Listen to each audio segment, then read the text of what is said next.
Hey guys, it's Kim. We are talking about The Prophecy by Jennifer Armentrout. I have my JLA Boys t-shirt on. I love Jennifer Armentrout. I love the series, so it's 5 stars, obviously, right off the bat. This is a paranormal romance. The main character is Josie. Her love interest is Seth. And the other books have been dual POV. And this one is dual POV too, to a certain point. It is, oh gosh, it's so good. The first time I read it, I literally just ugly cry sobbed. And then this is my first reread. So my second read through, I was I got choked up. I wasn't full on ugly crying like I was the first time. But we get our happily ever after, but you have to suffer for it. Jennifer Armentrout in her true Sour Patch Kid fashion, and I swear to God, she's a Sour Patch Kid. She literally looks at you with a smile on her face, rips your heart out of your chest, rips it into tiny little pieces in front of you, stomps it into the floor, then puts it back together and hands it back to you that's what she does in this book. So we get plenty of action. We get the heartbreaking loss. We get Seth's redemption. We get, everything you want to have. This is an awesome finale to a series. It really is. And, you kind of get the ending that you want for everybody, if that makes sense. But it doesn't go the way you think it will. So that's it for my review portion. Now for the recap. And you guys, there was a lot of notebooks in my trash can. I'm just saying, a lot. And I was like, this is not environmentally friendly, at all. Even a little bit. So, I upgraded myself. We's electronic now. So, this is the spoiler recap portion. So, if you haven't read the book and you don't like spoilers, exit stage left. Okay. So, this one picks up exactly where the last one left off, which the last one was, I think, the struggle. Yes, the struggle. So, Josie is out in the field training, right? Seth comes up. Josie's, pissed because, the whole, feeding thing. And she's she tells him that she's mad because he could have told her. And that's the thing, I think, was that it was a secret. It wasn't what he was doing. It was that it was a secret, what he was doing. So, she's like, you could have told me that you have to feed. And she's like, I don't want anything, any lies, any secrets between us. If we're going to do this, if we're going to be a team, you have to be honest with me. So, of course, he agrees. And then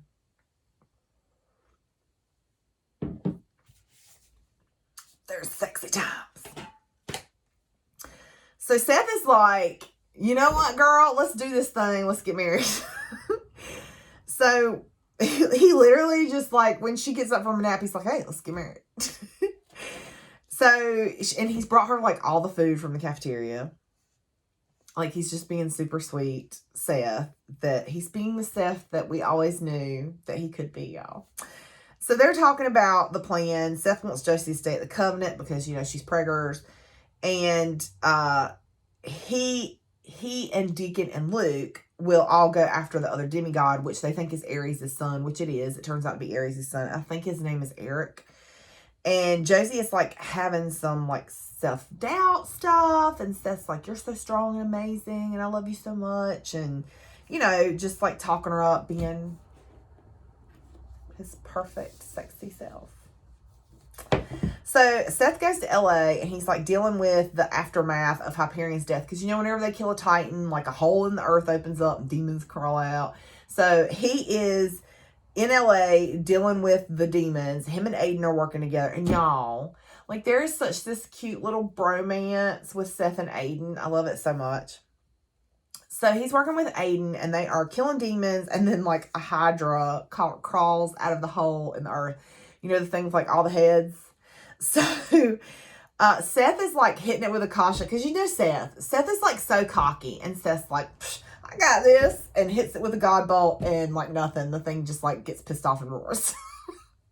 So he hits it with a god bolt 2 more times. He punches the thing and a tooth goes flying out, and Seth being Seth, stabs one of the heads with its own freaking tooth. So Aiden jumps on the thing and takes out the sickle blade. And Seth's like, oh yeah, because Seth didn't even bring any blades because he's like, I'm a god. I don't need no blades. But Aiden, who's a demigod, brought blades. And so he breaks out his sickle blade and tosses one to Seth. And they literally just like slice and dice until there's just like wiggling chunks left of the Hydra. So then a god shows up and, like, I think Aiden gets, like, sent back to the Covenant or whatever. So then we switch to, like, Alex and Josie hanging out. And Alex, of course, because Alex is badass warrior goddess queen, is mad that the boys took off to go fight demons and a Hydra without her. And then Deacon comes in and has Cora with him, which, you know, is one of the other demigods. And Cora's, like, looking at Josie's stomach because, you know, she can tell when somebody's pregnant. And everybody's like, what is going on? And Josie's like, well, I'm knocked up. So she has to tell the Scooby Gang, you know, that she's preggers. So Josie asks about the other demigod. And like I said, they're like, ooh, we think it might be Ares' child. It is. So we switch back to Seth. And the god that shows up is Zeus. Yes, like Zeus, the god of lightning. The only god that can, like, take Seth out. But Seth can also take him out. So there's, like, this whole, like, stare down or whatever. And Zeus, like, actually is not a dick. Like, he is telling Seth that the demigods have to do their duty, that the gods have to do theirs to make sure that everybody succeeds. And he tells Seth that he needs to think about the consequences of his actions. And he takes him to see, like, what has happened because of choices that Seth has made. And he takes him to some place that looks like freaking Apocalypse World from Supernatural. And it's Long Beach, California, or it used to be. Tethys, you know, who was like the sister/lover of Hyperion, destroyed it after Seth killed Hyperion. Like, she went off and, like, killed a whole bunch of people. And so Seth is, like, literally staying there, like, trying to clean up his mess. So we switch back to Josie. And Deacon takes Cora to see the campus. Colin comes in. You know, he's the half that she's friends with from the campus. And he comes in to hang out with Josie and the Scooby Gang. And they're talking about the other demigods when Aiden shows up. And Alex, who's mad, punches him in the arm, mad. Like, because she's like, a Hydra? And you left me here? So Aiden is explaining that Seth is with Zeus when there's a scream. They go running out to see what's going on. And there's a girl dead on the ground beside the Fury statue with a mask beside of her with Ares' symbol on it. So they figure that it's some followers of Ares that are, like, still in that whole halves aren't as good as pures thing they got going on. So we switch back to Seth. And Seth is like I said, he's staying behind to clean up. When he's done, he pops to Josie. And he's like, why are you here? To Colin. Because Seth is like, hates everybody but her most of the time. I mean, he is friends with the Scooby Gang, but that's about it. Like, Seth is the, you know, human equivalent of a Chow Chow in that he only likes his family and that's it, and everybody else can off. So, Josie tells him that a girl was killed, and Seth tells them that whoever killed the girl could be an Ares supporter. So Josie asks Seth about Zeus, and he tells her what Zeus showed him and what Tethys did, and he feels so bad and he feels like it's his fault, which really it's not. Like, I get why he feels that way, because it's like, if he had not have killed Hyperion, this would not have happened. However, at the same time, you're also not responsible for other people's behavior. I'm just saying. So Josie's like, Seth, you know, you may have made a bad decision. You may have screwed up before, but that doesn't make you a bad person. And he's like, I want that to be true. And she's like, well, let's make it true. Like, let's work together and make you not a jerk face. So the next day, Seth and Josie go to the infirmary. And the doctor, Dr. Morales, Foodie Doc knows why I'm saying that, tells them that it's hard for their kind to, like, carry pregnancies and stuff. And that all they can do is, like, wait and see. So then the Scooby Gang all meets in Marcus's office to discuss what's going on, and they discuss that student that was killed, and then they discuss going to Pluckley, which is supposed to be like the most haunted town in the United Kingdom, to look for Ares' son. And Josie is going to stay behind because of her being pregnant, and so they have to tell Marcus that they're pregnant. And it's like, y'all, it's the sweet, really sweet moment because Marcus congratulates them and shakes Seth's hand. It's just like, oh, Because, Marcus and Seth, So then a guard comes in and is like, by the way, there's been an attack on this community near Chicago, and it's Cronus. When they turn on the TV and see, Josie, freaks out. She's like, that's Cronus. So Seth and Aiden go to the community near Chicago to, check it out. Oceanus, who's another one of the Titans, he shows up, and he offers Seth a deal. He's like, if you bring Kronos, Zeus's head, then we'll leave you be. So then Seth, Aiden, Deacon and Luke and Alex go to Pluckley in the UK to find Ares' son. So meanwhile, all hell breaks loose at the Covenant. So 50 of the Ares followers attack the Half-Bloods. Josie is fighting because she's not gonna, Josie, even though she is not trained like everybody else is, she's also a demigod, and she's not gonna stand by and watch people get hurt. So she's fighting. She gets kicked in the hip, stomach area. Then the Furies show up and they kill Colin. And then Josie kills the Fury that killed Colin because she's like, oh, my friend. So then all of a sudden she's doubled over in pain, and they have to carry her to the infirmary. We're back in Pluckley. The Scooby Gang finds Ares' son Eric, and they're talking to him when Apollo shows up and tells Seth he needs to get to Josie right away. So Seth pops over to Josie, and she's in the infirmary. The doctor's checking on her. She's okay. The baby's okay. So Apollo sees Seth but won't answer Josie, because this whole time Josie has been calling out to Apollo. She's been trying to talk to Apollo, and he does not answer her at all. But he'll show up and talk to Seth, or show up and talk to Alex and Aiden. And so it's kind of like, dude, bruh, come on, man. So anyway, Apollo tells Seth that the other gods are not going to unbind their demigod children because it weakens them to unbind them. So then they find out that Colin's body is missing. They checked the video camera, and nobody took his body in or out. He just poof, disappeared. So Josie's like, I think we should probably talk to the gods about everything that's going on and about unbinding the demigods. And she's like, we should just go to the library and check for a gateway, even if we have to knock down the walls. So she and Seth go to the library, and sure enough, they find the gateway, and Seth opens it up, and when they're walking, Hermes meets them and takes them to meet the gods. And the gods tell them, y'all, this is why them people was crying in the hallway to Polycon. So the gods tell them that the way they defeated the Titans before was they got the help of these giants that are called something. The Cyclopes and the giants. Anyway. So they got the help of them. In order to get their help, Zeus had to sacrifice the woman that he loved.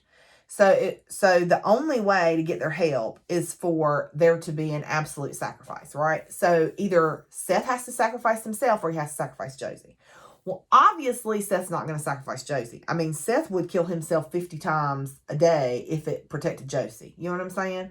So Seth is like, I'll do anything to save you and our child, to Josie.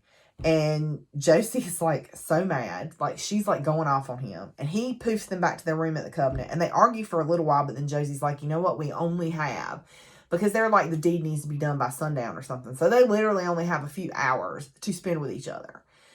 So Josie is like, I'm going to show him with my body how much I love him and how much I miss him and how much he means to me. And so that's what they do. And so they spend all the time that they have, literally worshiping each other. And it is it's beautiful, y'all. It's beautiful. So then when it's time to do the deed, Seth was going to leave because he didn't want Josie to have to be there to have to see that. And she's like, well, I don't want you to have to be alone. So I'm going to be here with you. So when he goes to stab himself with the special dagger that Zeus gave him, that I think it's made from Thanatos' sword or something, I think.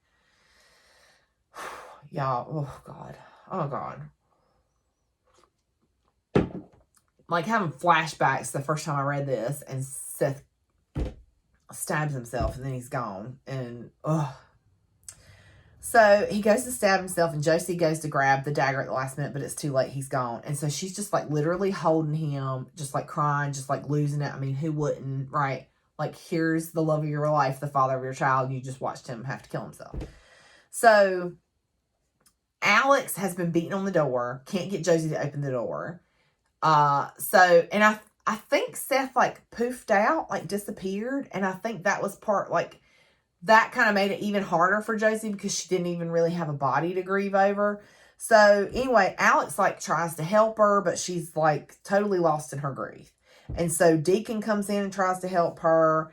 And so finally, I mean, she's been in there, like, just crying for, like, hours. And so Deacon tells her, you know, he's like, I know how you feel about him and how much you love him, but you have to realize that you guys together saved Cora, Gable, and Eric from the Titans. You know, if you guys hadn't have done what you did, they would have been, like, Titan Slurpees. And he's like, you know, you're pregnant, you're always going to have a part of Seth with you. So literally, like, 15 hours later, because Josie is just, you know, they hear from the gods. Alex comes in, checks on Josie, and tells her that Apollo's there. And so when they open the door, Aiden is there, and he hugs Josie and tells her how much Seth loved her and the baby. And then Luke hugs her, and then Apollo's there, and she's like, I effing hate you. Don't even talk to me. And who could blame her? Like, because she knew Apollo's the god of prophecy. So he knew this whole entire time that he's watching her and Seth have this relationship, how this was going to play out. So, I mean, talk about ultimate dick move. You know what I'm saying? Like, he knew what was going to happen and said nothing. Not a word. So, he's like, I'm so sorry for your pain. And Josie's like, you know what? I'm going with you to confront the Titans. Like, Seth died for this. I'm going to see it through. So they get to wherever they have to meet the Titans, and there's, like, shades everywhere. And one comes running at them, and Apollo literally, like, snaps his fingers, and the thing implodes.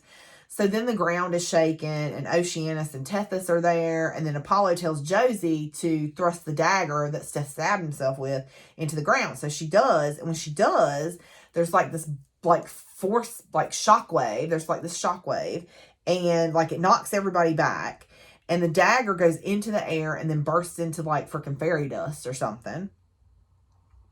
And the shades howl, and then they charge at them. But about that time, the ground just, like, breaks apart, and these giants, like, start climbing out of the freaking hole in the ground. And then Zeus appears right behind Cronus. We use Kronos at work, so that's why I'm like, Kronos, but it's Cronus. So then the Furies show up, and Erin is there, her roommate from college, Josie's roommate for college, who also happened to be a Fury. So Apollo is hitting Tethys with God bolts, and Zeus is hitting Cronus with lightning, and then the giants grab the Titans and, like, haul them back down into the underworld. The Furies are eating all the shades. So Zeus tells Josie that it's over and that she'll understand one day, like, why it had to be this way. So Apollo takes Josie to Seth's house, you know, in Greece. And Basil and Karina are like caring for her along with the other priests and priestesses. And Aaron's, like, staying there with her. And they're just kind of, you know, like, taking care of her. And Aaron takes her to her first OB appointment. And she's just, like, she's kind of having this moment, right? Because that's something that Seth should have been there for, but Seth is gone. So she asks Basil, or Basil, I don't know how you say it, the servant, like, why he's still there. She's like, why are you still here if Seth is gone? And he tells her that Seth is the god of life and death, and this is but a moment in that cycle. Like, ding, ding, ding, ding, ding, y'all. So Aaron tells Josie that Alex and Aiden's time is almost up, and they're having a going-away party, and they want to see her. And she's just been kind of hiding out at Seth's house, right? Just being in her grief, in her moment. Because, like, Alex and Aiden had talked to her about having a funeral as a way to say goodbye to Seth, and she, like, completely shut down and hadn't had anything to do with any of them since. So later, Josie's getting ready for bed, and she's thinking of Seth and the game they used to play, because they used to, like, lay in bed and be like, boy or girl, and what's the name, and blah, blah, blah. So she literally, like, says out loud, boy or girl, and then she hears Seth say boy. So she opens her eyes, and there is Seth. Yes, y'all, yes. So Josie starts to freak out. He kisses her. She's like, oh my God, you're real. So he tells her that he woke up in, like, this white nothingness, and it was like he wasn't even corporeal. And he realized that he was absolute, that Thanatos' sword can't kill him. He's a god, so the sword can't kill him. So he basically just was like, you know what? I can exist. And he kind of poofed into being naked in Zeus's temple. Yes. And So Seth and Josie like reach for each other at the same time, and then sexy times. So he asks her to marry him. She's like, yes. So he takes him to the covenant, lets everyone know. So Deacon gets LaDawn so they can plan the wedding, because you know that's like Deacon's thing, right? It's freaking birthday parties and weddings, honey, and baby showers. So the wedding is taking place at Seth's house. Everybody's there. Seth is wearing a tux. Marcus is the officiant. Like, they go through the ceremony and they kiss, and then someone starts shouting and they look up. Well, there's Colin, who, you know, we thought the Furies killed, right? Yeah. So Aaron says there's something not right about him. He's not a half. And Colin tells them that Colin died a long time ago and he just needed a body. He's one of Ares' sons. Then some woman jumps up, and her name is Inyo, and she's Ares' sister and also lover. Like, what is up with the Greek gods, man? Like, what? They're like Targaryens. And she's also like the goddess of war, destruction, and discord. And so she throws a god bolt. Seth throws a god bolt. He hits Inyo, but not before Inyo hits Josie. And y'all remember, I mean, the book is called The Prophecy because Apollo is the god of prophecy. Josie has prophetic dreams. She's been having a dream this whole entire series that she's standing there in a white dress and has a pool of blood on her chest, and that she's dying in Seth's arm. And here it is coming to fruition. She's literally dying on the ground in Seth's arms. And she does. She like passes. And then Apollo shows up and says that and he reads out the entire prophecy, like what was told by Grandma Papiri to Alex back on Deity Island, like in the beginning of Covenant series, and what was told to Seth, like the whole thing. And once you hear the whole thing, it makes sense, because I don't know if y'all remember, but like that prophecy in Covenant, I was just like, what? This is like nonsense. So he says the whole prophecy, and then he tells Seth to tell Josie that he didn't do this out of a sense of obligation, but because he loves her. And then all of a sudden, like he puts his hand to her chest and she starts glowing, but then he starts like flaking away, like piece by piece. It kind of reminds me of, like, in my mind, you know, how the vampires died in the sunlight in True Blood. So then Josie wakes up, and so we fast forward to them being at the house and being like all lovey-dovey. And Seth tells Josie how lucky he is. And then we like switch to the epilogue.